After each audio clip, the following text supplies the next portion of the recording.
Good evening and welcome to Nurturing Our Roots. I know you're wondering tonight what we're going to be talking about, but most of you all, if you have been following me, you know that we're going to be talking about something that's very important. We talk about nurturing the family roots, but I want to talk about nurturing the planet. We are seeing some different things happening with climate change. Tonight, my special guest, Chris Muse, will be talking about his trip to Washington, D.C., and the effects that climate change will have and is having on the local farmers. So let me just welcome my special guest. Hi, Chris. How are you? Good evening, Dr. Harold. I am doing great. I'm glad to be back on your show. I'm glad to have you back because you always have so much information to share. And like I said, Chris, we talk about family history, we talk about preserving history, but right now we're talking about nurturing this planet, and this earth because we're in a crisis, Chris. Yeah, and our this earth goes with our history, right? If we don't do things to preserve the earth and the planet, we're all gonna eventually become extinct. So it's very important that we understand what we're putting in our bodies because that's going to help prolong us as well. So it's a good topic. Well, and thank you. I happened to look at something on Facebook where you post a picture that you went to the rally. Want to talk about that rally, the name of the rally? You want to talk about it? Yes. So I had the opportunity via a group that I worked with, the Food Animal Concern Trust Group, FACT. They invited me to a rally that was held March 6th through 8th in Washington, D.C. And it was the Farmers for Climate Action Rally for Resilience. And I'm not sure if you guys are used to the old Farm Aid rallies that we had back about 20 years ago in DC, where farmers were going to DC to talk about things we needed. Well, this No. rally was based upon that as well. So basically, what the rally entails was, it was a group of farmers all across the U.S. And U.S. territories, small farmers, minority farmers, urban farmers, specialty crop farmers, all with the same interest in hand. The goal was to get ready to prepare our congressmen for the renewal of the Farm Bill. The Farm Bill is something that's renewed every 5 years. So the last Farm Bill that's in action right now was done in 2018. So in September of 2023, there's going to be a new Farm Bill. The old Farm Bill would be obsolete. So as farmers, what we wanted to do is make sure that our Mhm. congressmen understand what items were important to us, what things we wanted to see as part of that new farm bill. And that farm bill had like three broad categories that we adjust our topics with. It was farmer-led client solutions. So we're going to talk about climate Mhm. change and what farmers can do, we as farmers can do to help reduce or mitigate some of the issues with climate changes. There was racial justice. We was talking about, there's we still have a long way to go to ensure that Right. we have racial justice and equity in farming. And then there's communities, not corporations. We want this farm bill to focus on local communities, the things we're doing in the local communities, not the big corporations. And so So, I was invited.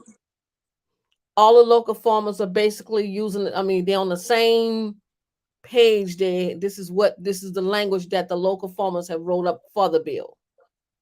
Yes, because it was one of the things that was inspiring to me was that the issues that I see, personally on my farm and talking with the local farmers here are the Hmm. same issues that farmers in California are seeing, farmers in Texas, farmers in New Jersey. So all of the issues are the same. Okay. What are some of the issues, Chris? Can you tell us about just some of the issues that you are faced with on your farm, on a family farm? Yeah. I'll give you the highlights because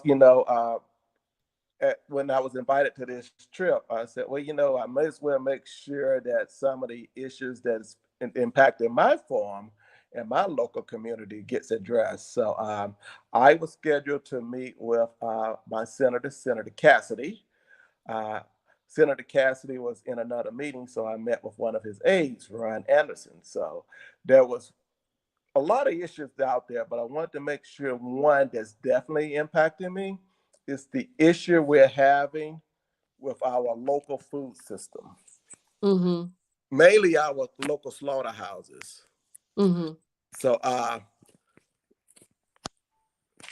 what I wanted to address with him was that, if you think about our system today, even with the epidemic we had, you know, people now are having to reserve a slot at the slaughterhouse 12 months in advance.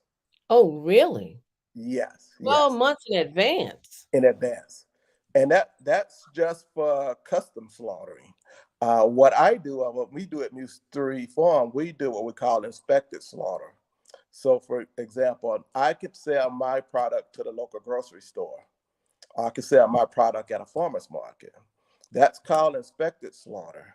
Mm-hmm. The issue I have with inspected slaughter is we do not have a lot of inspected slaughterhouses in the state of Louisiana. So, as an example, in 2021, when I went for my certification, we had one USDA certified slaughterhouse in the state of Louisiana, and that was at McNeese State University. And at that time, we only had 6 state inspected slaughterhouses in the state of Louisiana. And they have to service 64 parishes and all the little sub. Yes. Yes, yes. So you can Well, see the challenge we have with yeah. that, right? Mm-hmm. And as a Mm-hmm. small scale producer, that doesn't allow for really any competition or competitiveness. So, right, if I wanted to comparison shop, there's no choice in that, right? So we need more slaughterhouses. Mm-hmm. We need funding for more to train more workers to work in slaughterhouses, and we need more minority-owned slaughterhouses as well. Wow, So that that's was one of the key asks I had for my senators that, hey, in the farm bill, that let's make sure that we include more money for local slaughterhouse processing. and when you think about during the period when your grandfather and your dad was farming and they had animals, they didn't have, I guess the challenges wasn't the same. There wasn't Yeah, mad. because when my grandfather farmed and when we farmed, we processed all of our animals locally, directly on the farm. Mm-hmm. We had our own smokehouse. Mm-hmm. We cured our own meat. We did everything on the farm. And we used that meat. We could provide it to not only us but all our family members. Yes. You know, Right, right, now right. at that time, we were not. I don't even think we had knew anything about inspected slaughtering and those Mm. types of things. But one of the And that goes asks, for all of yes, us. yes. But Mhm. That's now, if how we we could live. get right, so, but if we could get some more smaller slaughterhouses, that could focus on some of our small scale producers, we come together, that's going to allow us to be able to process more of our produce and Hmm. also ensure that, we can also be ready for some of these government programs that are coming out, like farm to school programs, food to food bank programs, right? We'll be able to participate in those better Hmm. if we had more slaughterhouses. Now, Chris, what was the other two? You said it was three. What was the other two points that you all want to make available to at the rally? So, so like farmer led client solutions, right? We Hmm. talked about this. Climate change is real. I think we see it in our day to day situations. Just this month is a perfect example. February, I was cutting my grass in February. 80 degrees in February. Uh-huh. Um, a lot of my summer grass had started growing for my cattle, which was a great thing, right? So I did not have to give them feed or hay in Hmm. February. Just yesterday, though, we had a cold snap, and that cold snap had a severe impact on my grasses. And if Yeah. anybody planted any plants to get ahead of the game, they could experience that, and that's the issue with. Go ahead. with climate change, right? Uh-huh. The weather patterns are so unexpected and so different now that we try Mhm. things that we probably would not have tried years ago. It's Exactly. hard to differentiate between the seasons now, right? You Hmm. can't really tell summer from winter, That's right. spring from fall, right? Hmm. So because of that, we're doing things. And you can see now, I mean, the flowers were blooming, the fruit trees was blooming. Uh, but if you look at them Yeah. today, you take a look at those trees today and say, wow, what happened, right? And those were some key indicators that we would normally go by. It was when a pecan tree bloomed, he said, "Okay, you could plant now. Yeah. You can't Everybody really says do that that. now, Right. right?" Chris, my blueberries was blooming and I saw the little flowers on them. Matter of fact, I was too afraid to go out this morning to look at it because I didn't want to see that something had happened to the blueberry or the orange trees because the frost. I mean, it was on the ground and everything. I just about planted with that false hope, like you said before we went on air. I had that false hope, like everybody else, that maybe I can get ahead of myself, but it didn't work. Yep, yep. And even some of our trees, our satsuma trees, we even covered those guys, and we took a look at them. I'm hoping they're going to survive, but you can definitely tell they were damaged. So that's Oh, the you did impact cover climate them. change has, right? So You know, y'all did cover them. yeah, even covered. So there still was Mm. impact. Mhm. I planted some trees on our timberland, for our wildlife conservation. Planted them in the right time. Followed the guidelines for NRCS. But I took a look at those trees today as well, and I could see the impact of the frost on those trees too. Mm. Now that brings me to the next topic I want to talk about, the price of food as it relates to the climate change. Yeah, so because of the instability, of the climate, that has an impact on our food system, our food supply. Just like now, California is experiencing Mhm. storms, cold weather related weather. But we don't have to go to California. We can come here to Louisiana and look at some of the things that we've experienced. Again, just 2021, we started the year out in a drought. A few months later, we had too much water, so that impacted how we could harvest things. All of those things are gonna have a they're going to show up at the store. So when you go to Mhm. purchase food, you're going to see those prices have risen.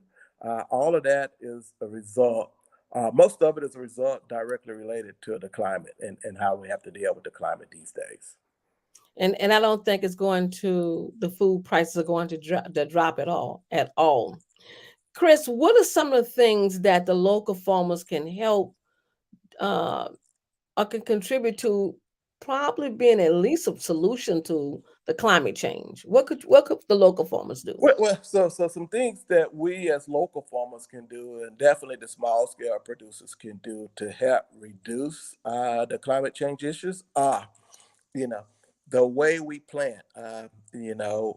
You're seeing more and more local farmers now going to no-till, minimum tilling of the soil. So we're not turning the soil over as Mm. much as we used to, which would cause erosion, that which polluting our water system and those things. So minimum tilling of the soil.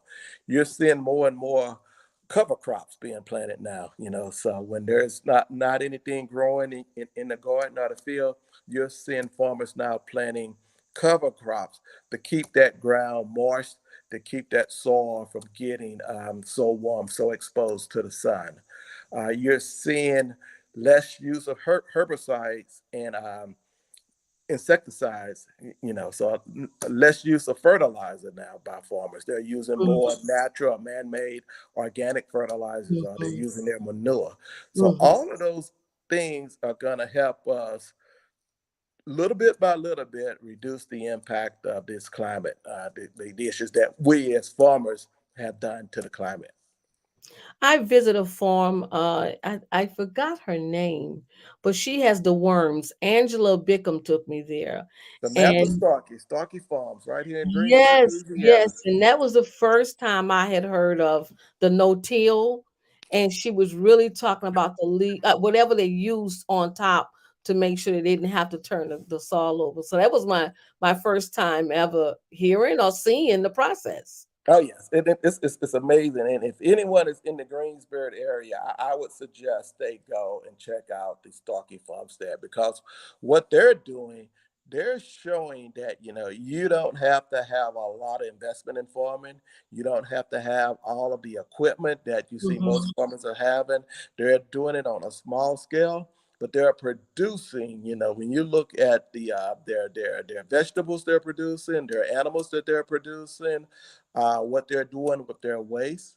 It's Right. amazing to see what they're Yes. doing. You can do that, even if you live in a trailer park or if you live in the city. You do not have to have that much space, and that's their goal that they're trying to get across. Is hey, you can grow your own vegetables and your fruits and things, so you don't have to rely on the grocery stores where your food is coming from. The one thing that she pointed out is that she really believed in recycling. And that was really good to see that, the farmers, the local farmers are looking at the recycling, of the leaves and different things like that. Because I know with my grass, when I cut the grass, I give it to the chickens. I put it out there for the chickens, or just use it, not to throw it away. Yes, and that helps also because you're using it, but it's Hmm. also a cost saving mechanism, and it's also a beneficial to your soil health, because by doing that, she doesn't have to purchase synthetic fertilizer for Right. her gardens and stuff. By just recycling what she has, she's improving her soil health, and that's going to allow her to be able to withstand droughts in rain conditions, where most another farmer that's not implementing those practices, Hmm. they're going to feel the effects of climate change even more than if you was doing things that they're doing on the Starkey farmstead. And thank you for that, because a lot of people don't even think about, like I said, we nurture family, but we really got to go back to nurturing Mother Earth too, because Mother Earth, especially, look, I'm a country girl. Yeah, I live in the city, but I'm a proud country girl and a proud granddaughter of farmers, on both sides of my family. And when I tell you, I didn't know how rich we was until I can walk outside and pull a peach off the tree, figs, you name it, we had it. There was no need to go to the grocery store because everything was there. Even the well water. So See, that's self sufficient. I mean, it get any better than that. right. And Yes. we're gonna have to get back to that. I was telling my boys who was walking through the forest, and I told them as kids, me and my brothers, we could walk through this pasture, and we could stay out here all day, and we could eat off the land. We was gonna find some fruit tree or some nut tree or some That berry was tree us. that we could That eat. was And if us. we wanted to drink of water, we could drink out of the stream. And now Because you there was look at always her. something growing seasonal. There was always something in season. One of the things I do want to point out, and I know you probably know this, a lot of people are talking about not seeing those plum trees, not seeing those fig trees and those pecan trees and blackberries. All those things that we grew up with as children, which cost so much in the store right now, and it's not even a real thing. So it seems like the climate change or some kind of manipulation have already tampered with these things because you don't see it. Right, right. I think some of it is definitely climate change, and then I think we humans have done some self-destructive things as well. We try to make things be more amenable. So I think you do a chemical burn on a forest, right? So you want to kill everything except that one species of Mhm. what you're trying to grow. So you wipe out everything else, right? So that's not good for the planet. You need diversity in your forests, in your fields, and everywhere. And so we've hurt ourselves. And as farmers now, what we need to try to do is bring some of that back, because we Mhm. need to get back to that. We want Mhm. everybody wants fresh water, everybody wants fresh produce. And I thank you so much, Chris, for being a guest. You and your brothers last week. There were so many people calling me about the information that you all were sharing. So I thank you once again for coming on Nurturing Our Roots and talking about something that's very serious. Because when we think about food deserts, how many times do people who live in rural communities actually think about the food desert that's in rural communities? Right, right. And let's just kind of just talk about that because most people may not know what a food desert is, right? Hmm. So, in my definition is it's just, if you live in an area where it's very difficult to obtain or purchase, you know, fresh local produce or food. So if you go to your local grocery store and you may have vegetables there, but if they're not fresh and local vegetables, you in a food desert. Hmm. You may think out here in a country environment like we are that most people would have access to that, that they maybe even growing it themselves. But believe it or not, we are in a severe food desert here. Like the local area, the St. Helena parishes, the Tangible Hope parish, the Washington parishes, we are in a food desert because St. Helena, you can count the number of stores in the parish for one. Is it one supermarket that you have in St. Helena? We have one. Well, I'm not going to say major supermarket, but yeah, well, one supermarket in Saint Helena. Hmm. So there's a void there, but there's an opportunity because we have a lot of small farmers here in Saint Helena Parish, right? And that's what we do. So there's no reason why a resident of St. Helena should have to get vegetables from Mexico or China, right? I Hmm. mean, we Hmm. have enough farmers here to be able to offer those products.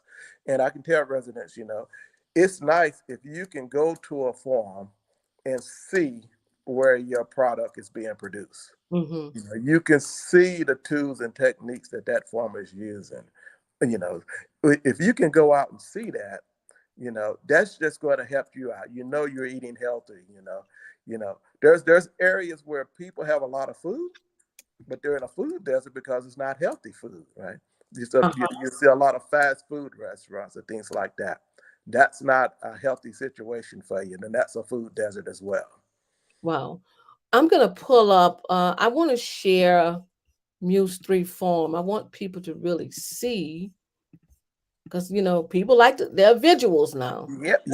So and that's what we do on Muse Street Farm. When we came back and started this back in 2018, 19, we wanted to make sure we started out with animals, right? So we wanted to make Hmm. sure we could have fresh meat that we could supply to the community, And so we do have our own private state label. We sell our meat either directly from the farm or we sell it at the local St. Helena's Farmers Market. And that farmers market is open every Friday from 8 to 1. So we Hmm. offer our products there. But, you can drop by the farm at any time and get our produce. We always have grown vegetables, but we grew vegetables for family in the beginning. As I started going to farmers markets, I quickly realized people needed vegetables. They want vegetables. Vegetables sell themselves. So we are now offering our fresh vegetables as well at the farmers market. So between our meats and vegetables, you can be guaranteed that you're buying local.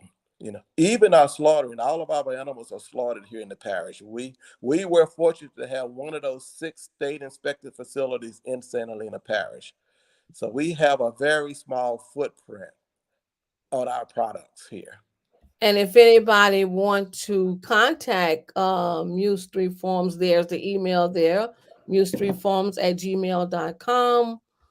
The phone number is 770-231-9447. Am I saying that right, Chris?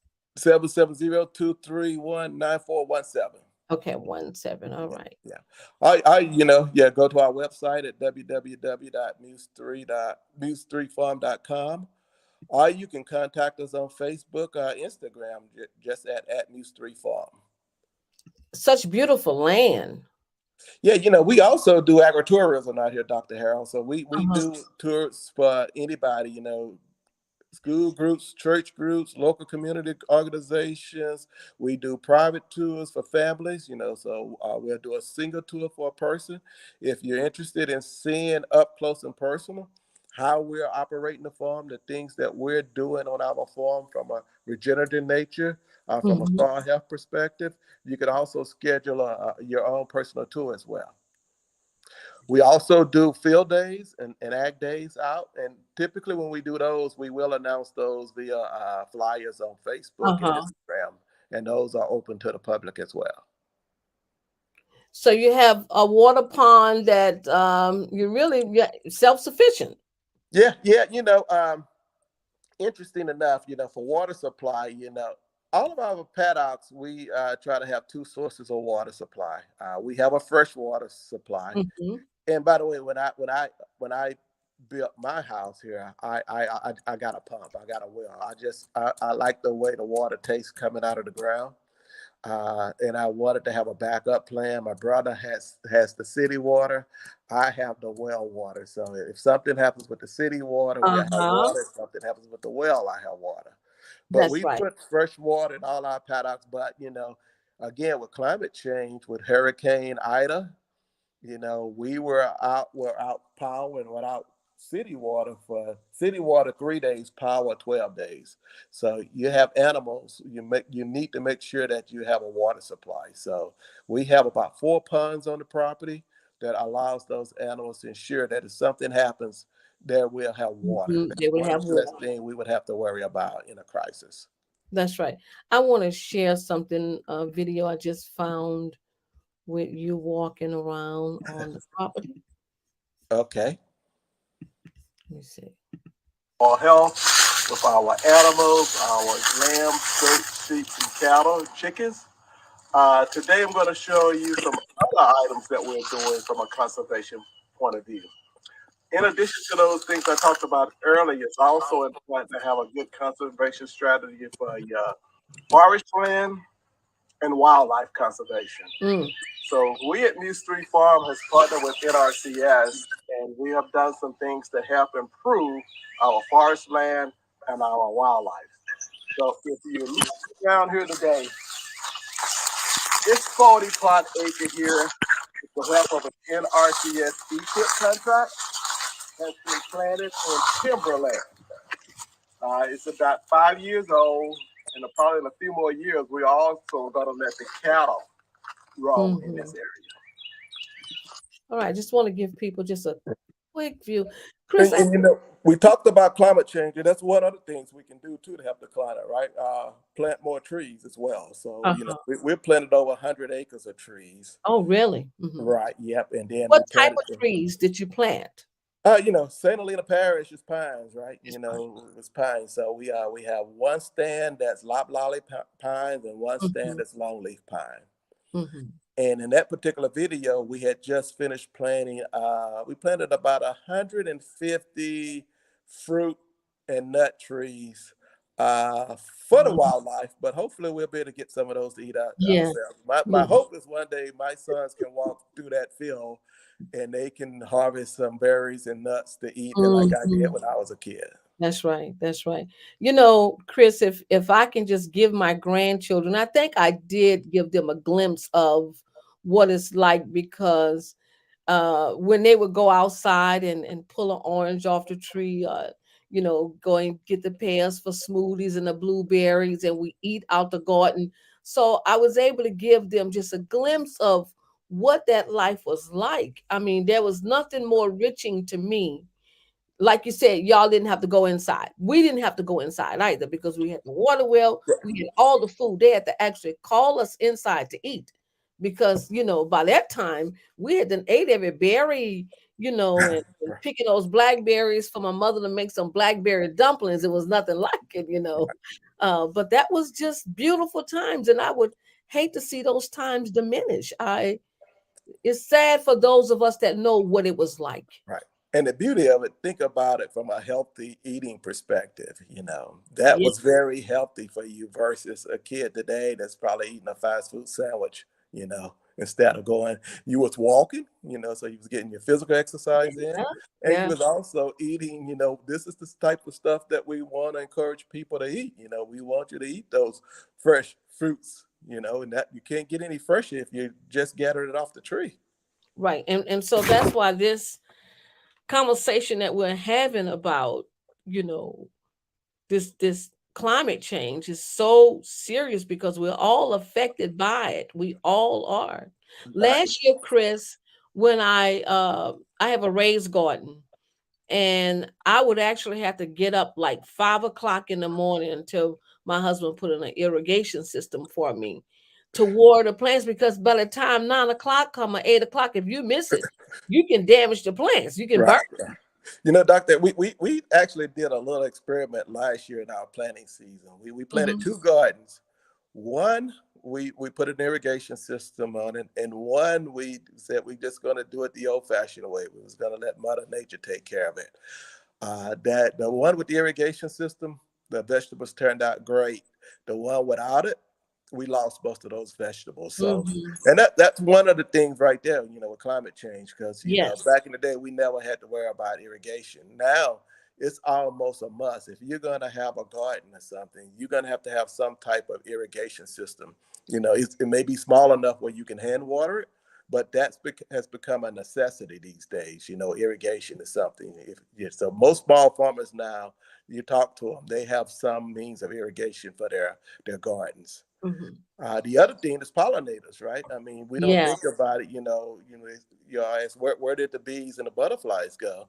That's also a result of this climate change. That And has this is had a profound effect on those guys. I enjoy Eve's butterfly garden so much last year that, I was so busy taking photographs, but it was just so beautiful to see the butterflies that she was attracting, and the kids was having a wonderful time. The bees, every look, it was just like nature was in sync. Everybody was enjoying, the butterfly garden. That was really nice to see that too. Yeah, and this year I actually had a gentleman last Sunday. He brought some bees, so now we're going to add the honeybees with the butterflies. So we're continuing to add more and more things on the property. So and I'm gonna record, what's going to be the difference now with the gardens now, because we have those pollinators. We have lots more Uh-huh. pollinators that's directly on the farm right now. Do you ever use any of the leaves that fall from the trees for anything on the farm? So what we do, we're old fashioned with our strawberries, right? So, Mhm. most people use the new wrap to keep their strawberries warm during the winter months. We're still using leaves and pine straw for Uh, that. We also put leaves in our chicken coops, for them yes. to scratch stew, and also to Mhm. make compost. And we have to include it in our compost pile. Mhm. You really need leaves if you're going to create a compost pile. You put your food waste.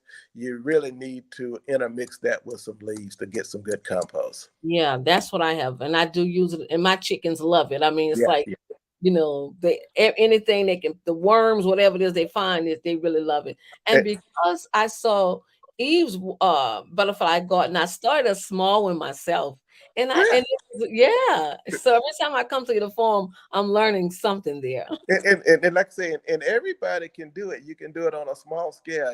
That's the beauty of farming. You don't have to have 100 acres. You don't have to have Mhm. 1 acre. You don't have to have a half acre. That's right. You just need a little plot. You can take a bucket, a tub, just right outside your doorstep, or your windowsill to start a garden.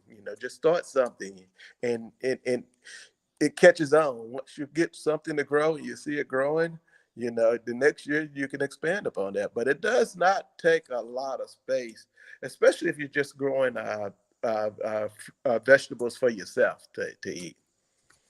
Chris, the impact on local farmers, once again, we're in 2023. If we don't do anything, what do you think 2033 would be like? Whew, I think if we don't do anything, you're going to see even less small local farmers, you know. right now, especially when you talk about minority farmers, right? African American farmers in general, you know, there's not many of us now, but if we don't do something, we won't be able to afford the seeds, because seed prices keeps going up. You won't be able to afford the seeds. You won't be able to afford the fertilizer. You won't be able to afford the fuel. Farming will become um, essentially not profitable. You would go broke farming. So we have to change something. And if the farmer goes broke, what does that mean for everybody else, the general Mm. population? If you think you're paying high prices now, you may not be able to get food, you know, 10 years from now. And I don't want to sound too dire, but that's the No, no, let's situation, talk about it. you Let's know. talk about it because other countries are already experiencing what we are heading to. Right, right. And we see it, you can see it, you know, how much can a price of egg go to before you say, okay, I can no Yes. longer purchase eggs, right? Right, You know, right, right. then you can see it doing when we have a hurricane or something, the shelves are empty, right? And Mm-hmm. what type of panic that brings onto us. So Mm-hmm. just imagine, if we had a prolonged drought, Mm-hmm.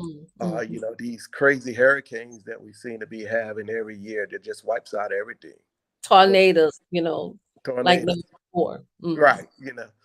Floods, right? Those 1,000-year floods happening every 2 or 3 years now. We Yeah, have so to change something, right? yes, we do. We do. And I think if it starts with conversations and awareness. And so when you went to the trip, what was two major things that you walked away with that you was eager to come back and share with other people in your other farmers in your community? Well, what one thing, uh, people of color. I didn't expect to see that many at the trip, but they were there. They were in force. Young farmers, Mm-hmm. young farmers. Lots of female farmers were there, Mm-hmm. and they were all passionate about what they do, and just to see the different things, that people, the specialty crops market, those farmers are taking to those markets left and right. I mean, we're seeing more and more of these young farmers doing their specialty crops. So that's bringing vegetables and things that we may not be familiar with, but pretty soon, we're all going to be eating mushrooms, you know, the kales, those specialty crop farmers are growing. And they all have that passionate that, hey, we're struggling, but we're going to make it. And the biggest thing is, you know, we're going to make a change. We're going to change the way how farming is done. We're going to do it the right way. We're going to make sure that when you go and buy something from the store, you don't have to worry about what's been added to that product. So that to me was great, and just the spirit of they're the farmers are fighters. They always have been fighters, Mm-hmm. and just to see them there, meeting with their representatives as well on one page with the same bullet items, with the same points. And you know how difficult that could be if you just had two Right. or three people.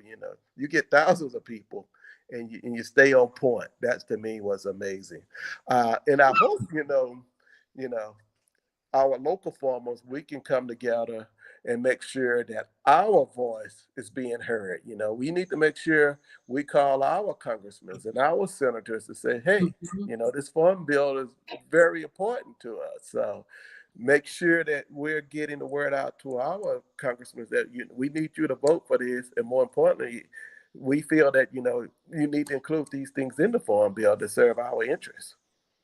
So we have to get involved. Right. So, Chris, was this the first time you attended one of those rallies? Yeah, this is the first time I've been to any rally, any type of planned march, rally, first one. So, it was new to me. And the guys, I give them credit, that the lead time was only probably about 2 weeks, to put this together. And there probably like at least 100 organizations that participated in this rally. In 2 weeks, they put that together. 2 weeks, two Oh, weeks, to oh. get everything together, and it worked out great. I mean, when they called me, we had a couple Zoom calls prior to the trip.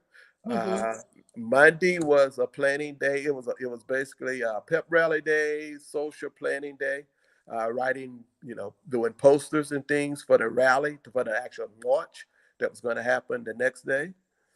So the next day, that Tuesday, we met at Freedom Plaza. We had the concerts. We had guest speakers, a lot of farmers telling their stories. You know, to inspire us. We had John Mellencamp was one of our singers that day. And then Mm-hmm. we went on the march, right? We did the march. I see it a lot on TV, but and fortunately, I was able to get at the front of the line, and I was asked to carry the banner. They asked some Oh, farmers wow. to come carry the banner, so we Mm-hmm. marched from Freedom Plaza to the Capitol. Mm-hmm. So It great was well experience. attended, huh? Well attended, Mm. very well attended. It was good to see so many young people, and when I tell you, when young people really get into farming, number one, let me just say this: you don't make as much money as you put into it. So it's more like a passion and a love for what you do. And, to know what you're eating and what you're putting in your mouth is something you grew. So you know what's on it, you know what's part of it. That can't be taken away. Yeah, yeah, and you don't go hungry too, right? And So you don't go, that's right. right, so That's yeah, right. right. But yeah, It, just knowing what you're putting in your mouth, especially not only with climate change, but just our conditions today. To be able to know what's going into your body, that's going to save you a lot in medical costs. A lot of things that you can just eat and change your diet and lifestyle is going to help you out versus and to live a expensive health medical bills. and you want to live a healthier lifestyle. Exactly, That's exactly. the most important thing is to live healthy, not have all of those diseases that they say is generational, high blood pressure, diabetes, all those things. And it's all in the eating habits. That's Right, what it is. right. Today's kids, most of them don't even like vegetables. When we came up, that's all we had. That's all we had, right? So somewhere along the way, I don't know that we fail our kids or something. Yes, we have. Right, because we got away from that, and we see the impact on that now. We see now when we look at the obesity rate, right? Because we Hmm. also have a high obesity rate. So we live in a food desert where we can't get healthy vegetables, produce, but our kids are eating, but they're eating the wrong stuff, and so now their health is bad because now they have a high obesity rate. So we're gonna have to change that. We have to, Chris, we both can say this and uh, attest to this. We was never asked, what do you feel like eating today? Right, right, yeah. You know, whatever. Wasn't an option. It wasn't an option. It wasn't even a discussion.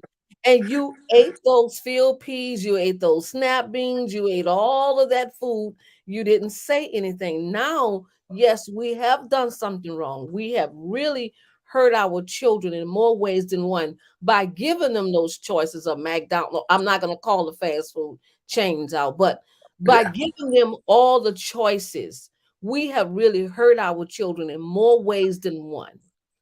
yeah. They're not healthier.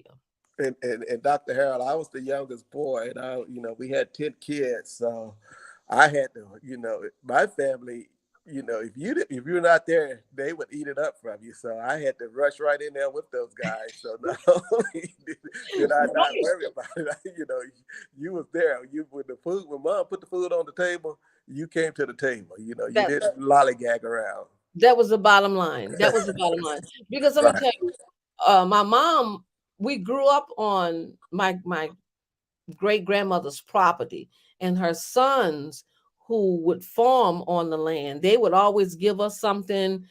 Somebody always gave Sure. us a package or something like that. My cousin Henry Weed, he had his cows on the property, so when he slaughtered a cow, he would all there was always Yeah. fresh, good, healthy foods. And I want to go back to what you just said that was so important and so critical.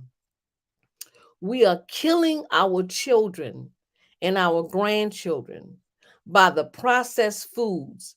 that we are buying and allow and matter of fact, they're going to have those same practices is going to be passed down to their children. I would take Right. my grandkids and my children to the supermarket with me, and they would pick out the vegetables. They learn about vegetables very early, and we didn't have choices, so they would eat whatever I put on the table. So when it came down to vegetables, they wasn't shy. I mean, they enjoyed, and so we have to go back to doing that. Yeah, we really love our kids. We got to stop giving them everything that's not good for them. Right. And it starts at home, That's right? not what we had.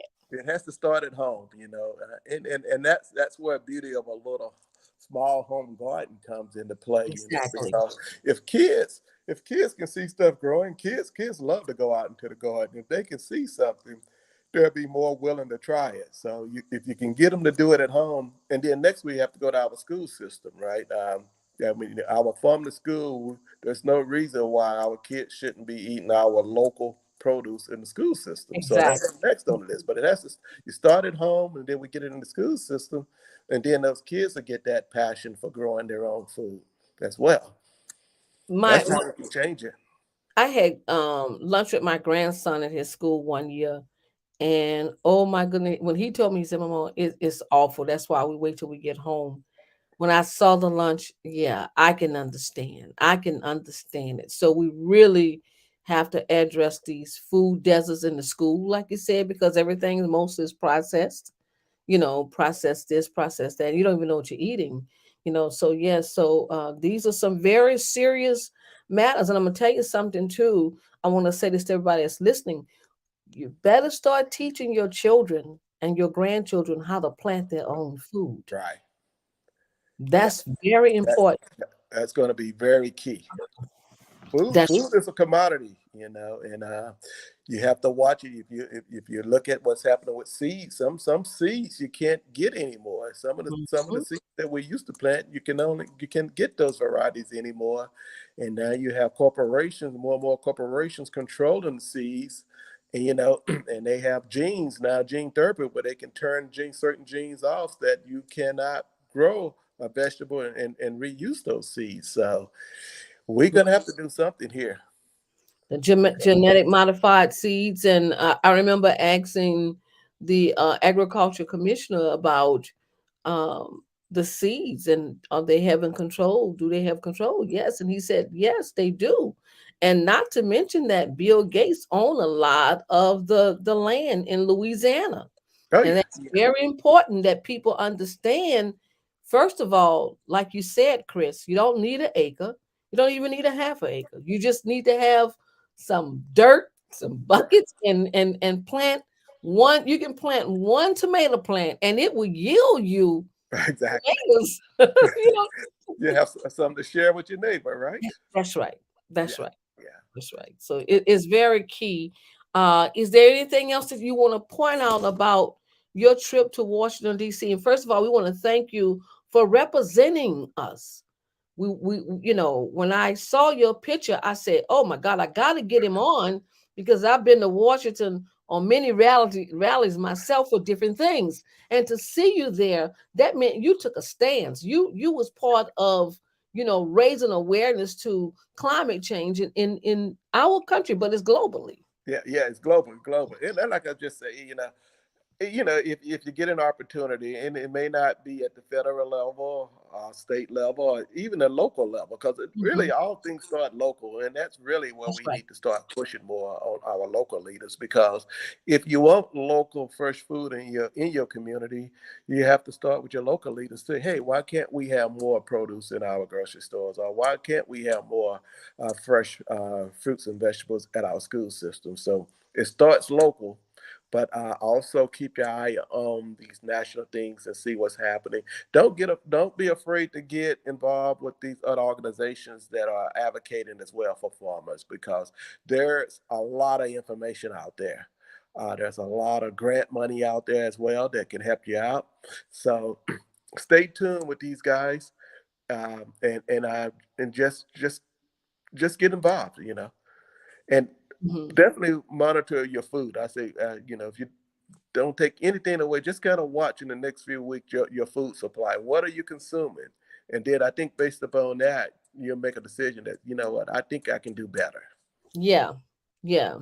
It's nothing like from the garden to your table. Yeah, beautiful. That's just as, I mean, when I was facing surgery years ago, one of my friends, his name was Brother Kojo Livingston, and he came down. I think it was like 8 days before I had the surgery. He said, "Look, Antoinette, I'm gonna put you on this diet. Everything has to be live." And that's tasting live food and seeing the vibration of the colors, the red tomatoes, the green, the yellow, whatever it may be, and looking at the other people around me, how dead and brown. It may taste good, Right, but right. for live people, you do need live food Live food, put live that food. energy back into you. Right. So from the garden to the table, hey, it don't even take it. It don't even hit the refrigerator. It go from the garden to the table to my mouth. Uh, and and just think about the amount of money you saving on purchasing food. Since I moved back and we're growing our own vegetables, and we got our own animals. I get my own eggs. So when the prices increase in the supermarket, it does not have the impact on me as it would have on somebody that's not doing those things, because I don't buy Mhm, a lot of my mhm. vegetables and stuff from the supermarket. I just go out to the garden and pick it. And So that's how I feel with my chicken eggs. When people was like, okay, and I'm telling my girls, I got to give y'all a treat. Y'all got some mealworms coming because see, y'all been treating me real well. so you guys are gonna make me rich. I mean, they get out. Okay, come on, y'all can get out today because those girls wasn't playing when everybody else was complaining. But a lot of it is the lack, want somebody else to do it, and convenience.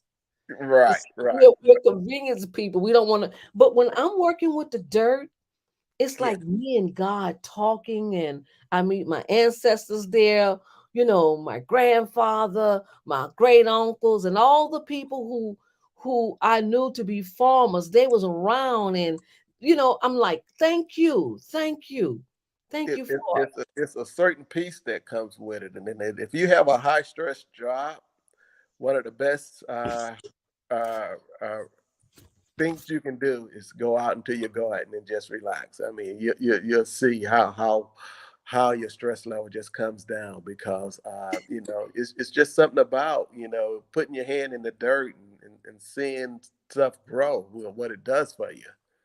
So I can imagine like on a beautiful spring morning when you and Michelle have your coffee or your tea and go sit on the porch, and just look out before you get your day started. What meditation and peace. How beautiful. Cause that's your own therapy right there. You don't need hell to yeah, see yeah. anybody else. That's it.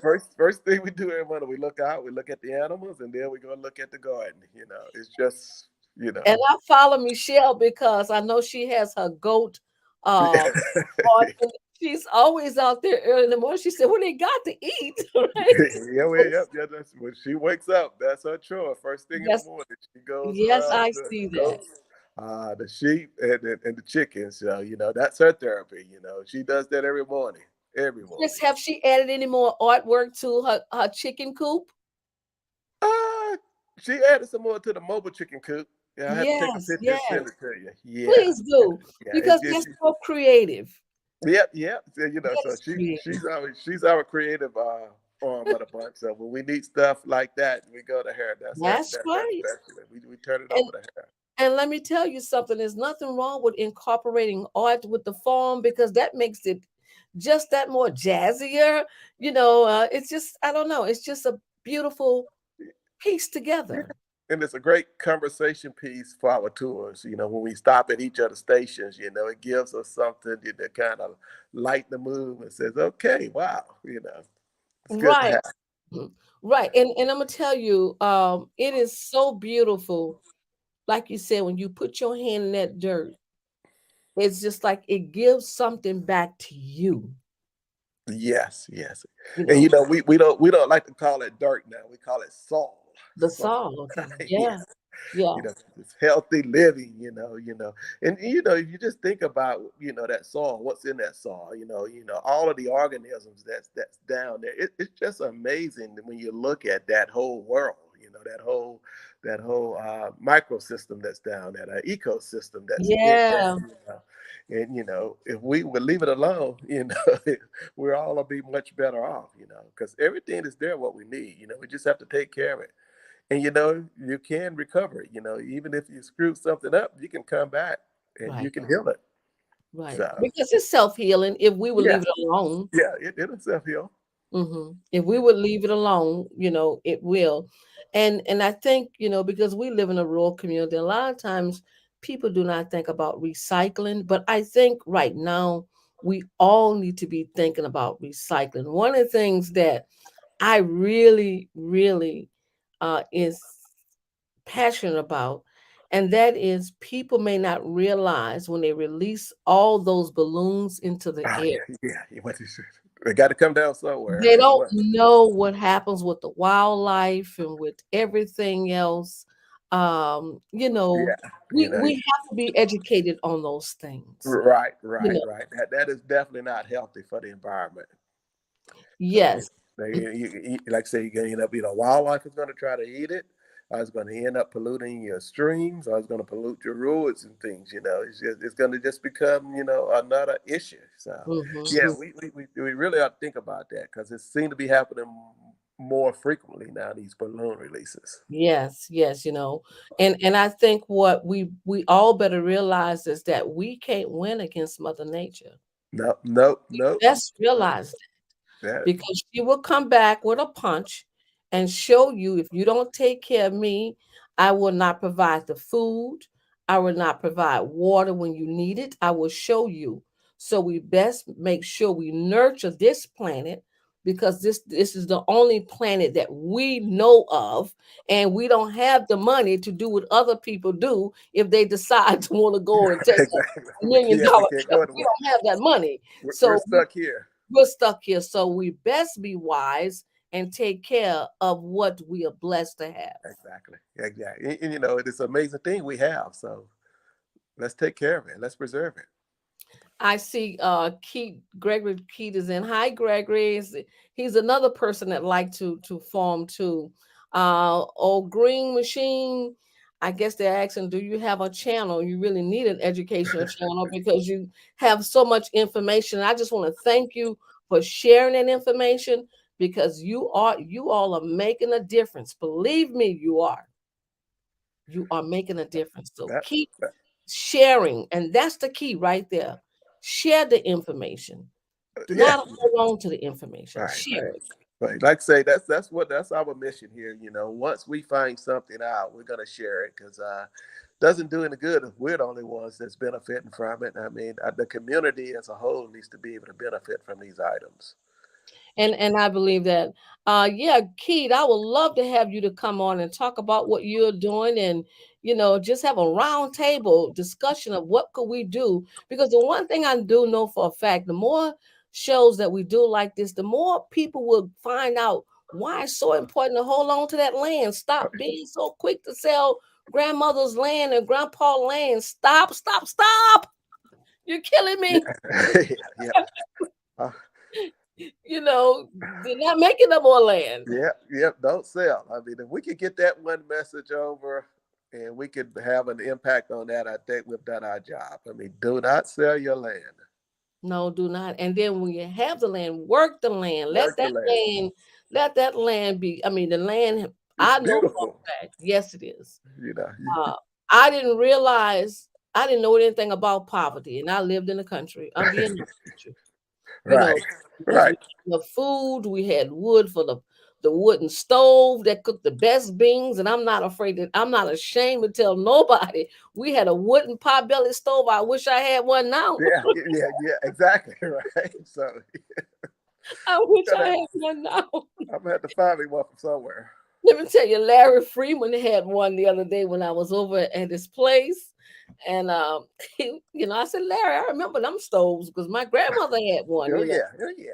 and that was a good days. That was a good Oh days. no. Yeah. There's a lot of great activity happening around that stove, that wood stove. That's right. And my grandmother used to like to put them sweet potatoes on the inside of it.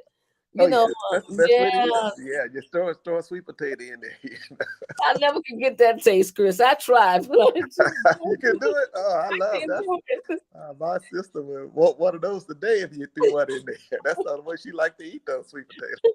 Wow. Well, Chris, I want to thank you for being a guest right here on Nurturing Our Roots. I want to thank everyone for joining us. And as always, we're here to bring real issues, real conversations, real discussions that can uplift our community. And I want to thank you, Chris, for sharing so much. You have enlightened us tonight. You really have. Well, And it was, thank you for representing Louisiana. and thank you for having me. It was great to be on the program. All Thank right. you Good all for night, listening. everyone.